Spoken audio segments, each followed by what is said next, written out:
en réalité, la seule différence entre cette méthode de contournement et les autres méthodes qu'on vous a exposées avant, c'est qu'on va vraiment jouer sur les propriétés directement de la lumière.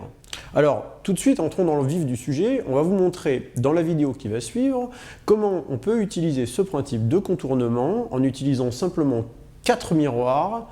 Mais je ne vous en dis pas plus, regardez.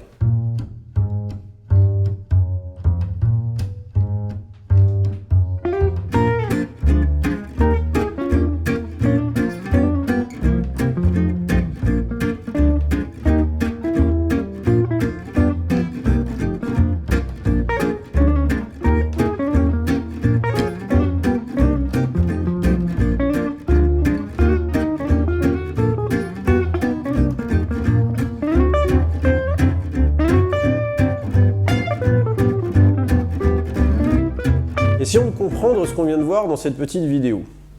Simplifions d'abord la scène, considérons qu'on a toujours un petit chaton devant qui va être l'objet à cacher, et puis un fond qui va être une plante verte. Si vous avez mis aucun jeu de miroir, rien du tout, vous voyez le chaton, la plante verte derrière.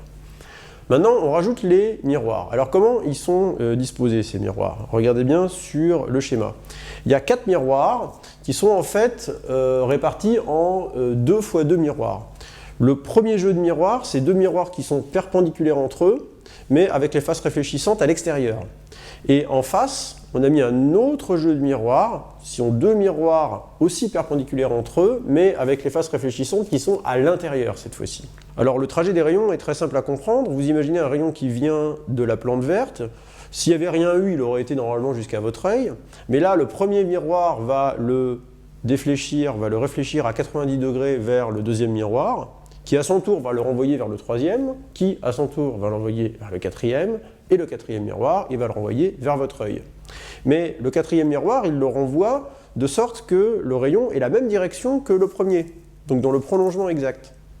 Ce qui veut dire que votre œil, qui, je le rappelle, a des facultés d'interprétation assez limitées, c'est-à-dire qu'il voit, lui, un rayon qui vient de tout droit, il s'imagine que la plante verte, elle est tout droit. Il est absolument incapable d'imaginer que le rayon, au lieu d'aller tout droit, a fait en fait un petit détour. Donc si vous avez mis votre petit chaton dans l'espace qui est justement contourné, eh bien il est totalement invisible. C'est très simple.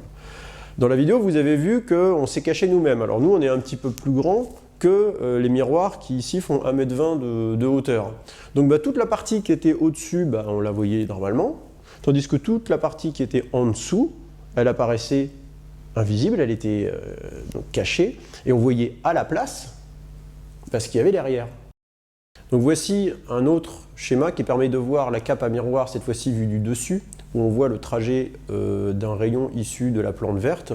On voit bien que les rayons sont tous réfléchis avec un angle de 90 degrés entre eux et qu'ils évitent donc une zone définie par ici un triangle qui va être la zone invisible dans cette expérience.